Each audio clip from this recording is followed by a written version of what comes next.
আমার টুকটুকির কি হয়েছে? মন খারাপ কেন?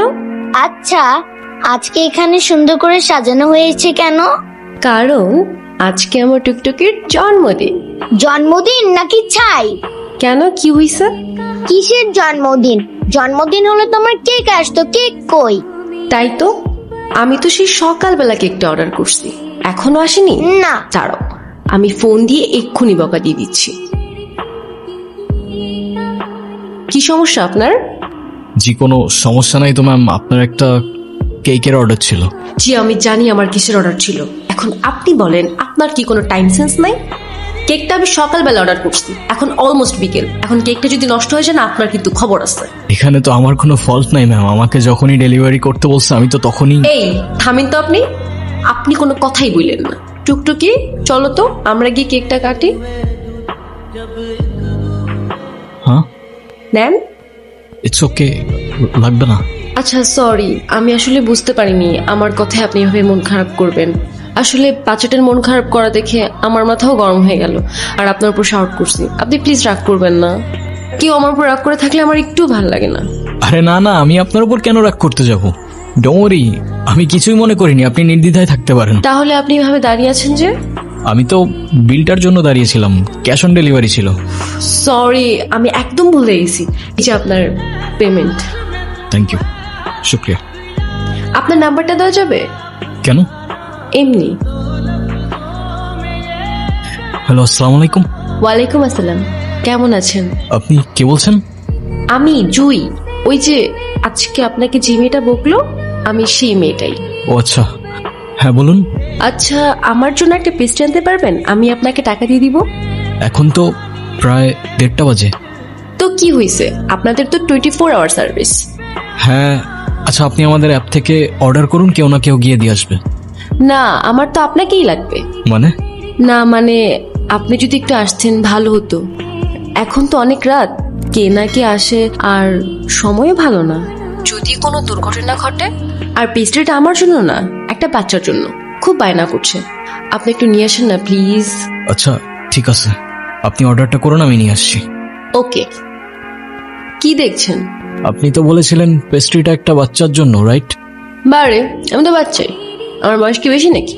আচ্ছা যাই হোক, আমার বিলটা দিন, আমি চলে যাই। বসেন তো, দেখতেছেন একটা মানুষ খাচ্ছে আর আপনি তাকে তাড়া দিচ্ছেন, এটা কেমন কথা? হ্যাঁ আচ্ছা, আপনি তো আমাকে বিলটা দিয়ে তারপরেও খেতে পারেন, রাইট? আমাকে এভাবে অযথা বসিয়ে রেখে কি লাভ? আপনি এত খিটখিটে স্বভাবের কেন? দেখতে তো অনেক সুইট, কিন্তু কথাবার্তা একদম করলার মতো। করল্লার মতো মানে? তো আচ্ছা, আপনার বাসায় কে কে আছে? কেন? আবার করলার মতো কথাবার্তা। কেউ নেই। আপনার বাবা মা কোথায়? জানি না, আমি আমার সম্পর্কে কিছুই জানি না। আমি কে, আমার বাবা কে, মা কে, কোথায় আছে, কিচ্ছু জানি না। শুধু কিছু স্বপ্ন দেখি, দুঃস্বপ্ন। কেমন স্বপ্ন? সেটাও জানি না, স্পষ্ট না, আবছা ঝাপসা। আপনার কোনো বন্ধুও নেই? না, কেউ নেই। নাও, আজকে থেকে আমি তোমার বন্ধু। ফ্রেন্ডশিপ মুবারক হো মেরা দোস্ত। শুক্রিয়া, আর ফ্রেন্ডশিপ মুবারক হোক। আচ্ছা, তোমার তো পরিবারে সবাই আছে, তেমন কোনো ফাইন্যান্সিয়াল নিডও নাই, তাহলে ফ্যামিলির থেকে এত দূরে এই বাচ্চাদের সাথে কেন থাকো তুমি? বলতে পারো এটা আমার ভালো লাগা। ওদের সাথে থাকতে, ওদের সাথে সময় কাটাতে আমার অনেক ভালো লাগে। ওদের তো আপন কেউ নেই, ওদের ছোট ছোট ইচ্ছেগুলো যখন পূরণ করি, ওদের খুশি দেখে মনে হয় আমি হয়তো ওদের আপন মানুষ। আপন মানুষ? আচ্ছা চলো আমরা ওদিকে যাই। আরে তুমি এখানে? এলাম তোমাকে দেখতে। আমাকে দেখতে? হ্যাঁ, আর কত কাজ করবা? হ্যাঁ, এত টাকা নিয়ে কোথায় যাবা? কোথাও না, কোথায় আর যাব? কিন্তু আমাকে তো যেতে হবে। কোথায় যাবে তুমি? আমাদের বাড়িতে। ও আচ্ছা, যাও ঘুরে আসো, ভাল লাগবে। ঘুরে আসো আবার কি? তুমিও তো যাচ্ছ আমার সাথে। মানে আমি কেন যাব? তোমাকে আমার সাথে যেতে হবে। আরে না, কি বলো, আমি গিয়ে কি করব? আমি এত কিছু জানি না, মা তোমাকে সাথে নিয়ে যেতে বলছে। আচ্ছা, এবার না হয় তুমি গিয়ে ঘুরে আসো, আমি পরে কখনো যাব। না, তোমার এক্ষুনি যেতে হবে আমার সাথে আমাদের সরিষা বাড়ি। কোথায় বললে? সরিষা বাড়ি, আমাদের বাড়িতে। কি হয়েছে তোমার? না, কিছু না। চলো তোমার ছুটির ব্যবস্থা করি, আসো। মা, ও কবির, ওর কথাই তোমাদেরকে বলছিলাম। সেটা তো ঠিক আছে, তা বাবা, কেমন আছো তুমি? আসতে কষ্ট হয়নি তো? জি আলহামদুলিল্লাহ ভালো। আর না আসতে একদমই কষ্ট হয়নি। আপনারা সবাই ভালো আছেন তো? ভালো আছি। জোয়ের মা, ওরা অনেক দূর থেকে এসছে, তুমি ওদের জন্য খাবারের ব্যবস্থা করো। হ্যাঁ তো, আমার কত রান্না পড়ে আছে। আর শোন, তুই আমার সাথে চল, ওর রুমটা সুন্দর করে গুছিয়ে দিবি। হ্যাঁ, চলো। আয়। বাবা, তাহলে তুমি একটু রেস্ট করো। আমার আবার গ্রামে জরুরি একটা সালিশ আছে, আমি ওটা সেরে আসতেছি। হ্যাঁ ঠিক আছে আঙ্কেল। ছোট, গাড়িটা বের করে আমি রেডি হয়ে আসতেছি। জি ভাইজান। তোমাদের কথা শেষ হলে চলো তোমার রুমটা দেখিয়ে দিই। হ্যাঁ চলো চলো। কবির, উনি আমার চাচা। সালাম আলাইকুম চাচা। চলো চলো। কি দেখছো? সবকিছু কেমন যেন পরিচিত লাগছে। মনে হচ্ছে এখানে এই গ্রামে আমি আগেও এসেছিলাম। তাই নাকি? তো কবে এসেছো শুনি? জানি না। ও সব জানে, না জানলে ভান ধরছে। স্যার, ওরে কি খাইয়া দিমু? এখন কিচ্ছু করতে হবে না, সময় সুযোগ মতো সবকিছু আমি দেখবো। তুই খালি ওর দিকে নজর রাখ। ঠিক আছে স্যার। কেমন লাগছে আমাদের গ্রাম? সুন্দর, আই মিন অসম্ভব সুন্দর। তাহলে তোমাকে এত আনমনে লাগছে কেন? জানি না, তবে এখানে আসার পর থেকে কেমন যেন সবকিছু এলোমেলো লাগছে। কিছুই বুঝতে পারছি না। কেন? সেটাও জানি না। আচ্ছা আমাকে একটা কথা বলো তো, আমার ফেসের সাথে কি তোমাদের এখানের কারোর চেহারা মেলে? অবশ্যই মেলে। আমার চোখ শোকনের চোখ। কিন্তু দাদা, এক স্যার তো অনেক মানুষ আছে এই দুনিয়াতে। হ, আমিও শুনছি, কিন্তু একই দেশে কি থাকে? আছে তো, ওই যে ইন্ডিয়াতে শাহরুখ খানের কপি, সালমান খানের কপি। আমার মনে হয় আপনারা যারা খুঁজতেছেন এই ভাইও সেই লোকের কপি। হ্যাঁ, এখন এত কিছু চিন্তা বাদ দাও। সন্ধ্যা হয়ে যাচ্ছে, বাড়ি যেতে হবে, চলো। সন্ধে হলেই বাড়িতে যেতে হবে কেন? কারণ আমাদের এখানে সন্ধ্যা নেমে আসলে ভূত আসে। বিশ্বাস করো না তো? হুম, ওয়েট। অনেক ভয় পেয়ে গেলাম। আচ্ছা চলো। মা বাবা যদি তোমার ফ্যামিলি সম্পর্কে জিজ্ঞাসা করে, তুমি আবার এসব বলো না যে তুমি কিছু জানো না। শুনতে কেমন যেন লাগে, অন্য কিছু বলে দিও। ওকে? আচ্ছা চলো। তোরে কি বলছিলাম মনে আছে? সেই জন্যই তো গিয়েছিলাম কাকা বাবু। তাদের মধ্যে দেখি মধুর সম্পর্ক। জি স্যার, জুই ম্যাডাম আর কবির স্যারের মধ্যে মনে হয় প্রেম ঘটিত কোনো সম্পর্ক আছে। তারা লুকিয়ে লুকিয়ে কথা বলে। কবির নাকি আরিয়ান? আরিয়ান কেম নয় কন দেখি, আমরা তো নিজেরা। দেখো আমিন, তুমি তো অনেক বেশি কথা বলো। বেশি কথা বলা লোক আমার একদম পছন্দ না। জি স্যার। একটু কম কম কথা বলো।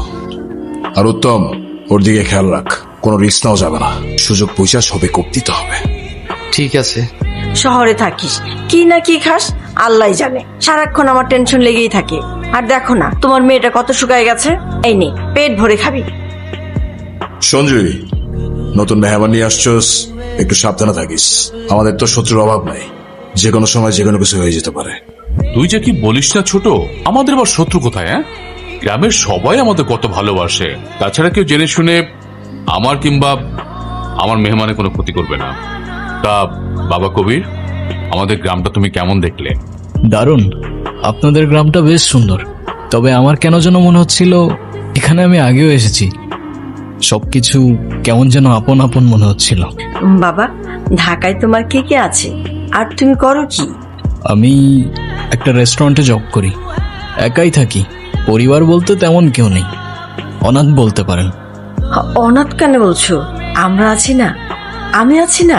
আমাকে কি তোমার মায়ের মতো মনে হয় না বাবা? তাছাড়া সব মায়ের না সব সন্তানকে আপন মনে হয়, অনাথ মনে হয় না। আজ থেকে তুমি আমার সন্তানের মতো, কেমন?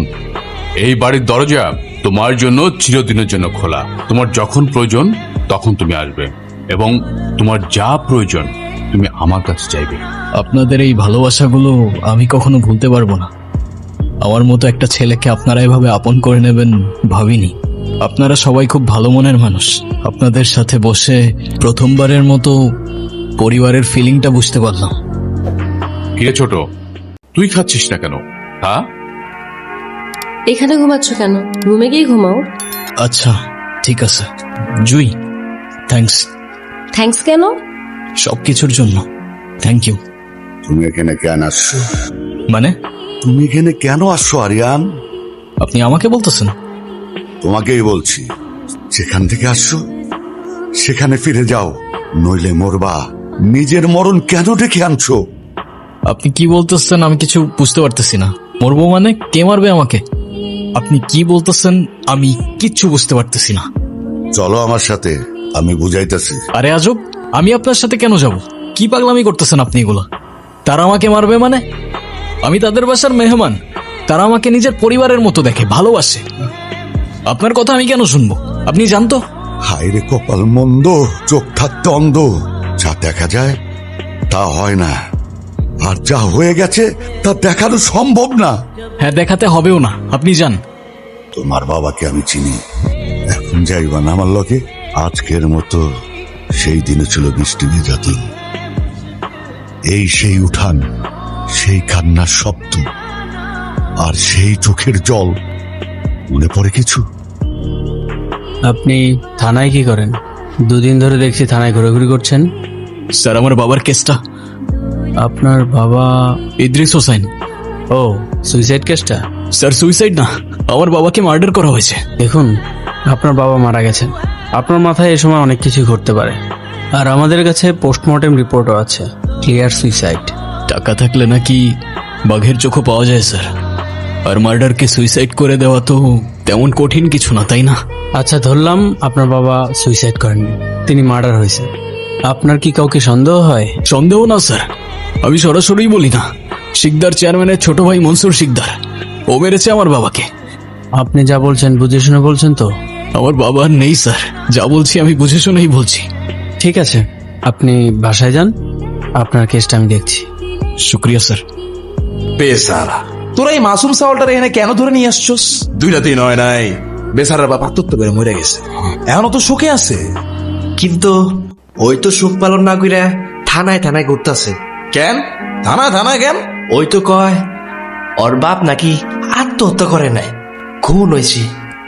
আয় হায়, এত ভালো লোকটারে কেডা মারা ফেলেন? ওই তো বলে আপনি নাকি খুন করছে। আমি খুন করছি? আমি খুন করছি? আচ্ছা যা, ওই যখন কইছে আমি খুন করছি, কিন্তু কেমনে খুন করছি এটা তো জান না। কিন্তু তার আগে পারার কারণটা শোন। চাচার কাছে আমি বেশি কিছু চাই নাই, চাইছিলাম ছোট্ট একটা জমি। এই জমি আমি দিতে পারবো না, আমার আর কয়টা দিন সময় দাও, আমি সব টাকা শোধ করে দেবানি। বড় ভাই, আপনি টাকার কথা ভুলে যান, আমার টাকা লাগবে না। আপনার এই জমিটা আমার পছন্দ হয়েছে, আপনার জমিটা আমারে দিয়ে দেন। এই জমি চাষ করে আমি আমার ছেলেরে লেখাপড়া শিখেছি, সে এখন অনেক বড় হয়েছে, আমার জান যাবে, তো আমি জমি দিতে পারবো না। আমার এলাকায় মনসুর শিকদারে কেউ না করে না, যদি জমি না দেন তাইলে জানটাই নিয়ে নেব। তুমি গারে ভয় দেখাচ্ছ, আজকে তোমার নামে আমি থানা ডায়েরি করবো। আমারে ভয় দেওয়া লাভ নাই, আমি জমি দেবো না। মনসুর শিকদার কাউরে ভয় পায় না, আপনি যদি জমি না দেন তাইলে আপনার জানটাই দিয়ে দেন। একটা গল্প শুনবি? রাজার গল্প। রাজা মানে আমার?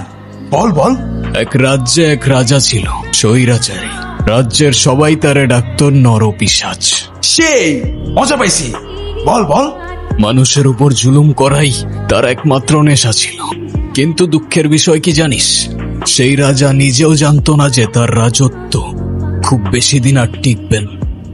কারণ এই দুনিয়াতে সব স্বৈরাচারেরই পতন হয়। বালকটা অনেক সাহসী ছিল, কিন্তু দুঃখের বিষয় হলো বালকটা রাজার কোনো লাভ শিখতে পারলো না। সবই তো শুনলা, এখন যত দ্রুত সম্ভব এখান থেকে চলে যাও। চলে তো যাবই কাকা, কিন্তু তার আগে অনেক হিসাব বাকি আছে। কিসের হিসাব? পাপের হিসাব, পাপীর হিসাব, প্রতি ফোঁটা রক্তের হিসাব, আর এই মাটির হিসাব। কি করতে চাইতেছো তুমি? কবির, দাঁড়াও। তুমি কোথায় যাচ্ছ? অনেক দূরের পথ। আমাকে সাথে নিবা না? এখন তোমার পরিবারের তোমাকে প্রয়োজন, তাদের পাশে থাকাটা তোমার দায়িত্ব। তাহলে শহরে এসে দেখা করব আমি তোমার সাথে, তোমায় কল করব আমি। আমি হয়তো তোমাকে বোঝাতে পারিনি জুই, আমি তোমার জন্য না। তোমার জীবন আমার জীবন, তোমার পথ আমার পথ অনেকটাই আলাদা। আমি চাই না আমার সেই জীবনের সাথে জড়িয়ে তোমার জীবনটা নষ্ট করে ফেলো। আমাদের মধ্যে যত দূরত্ব থাকবে তোমার জীবনটা ততটাই সুন্দর হবে। তাহলে আমাদের আর দেখা হবে না? জানি না।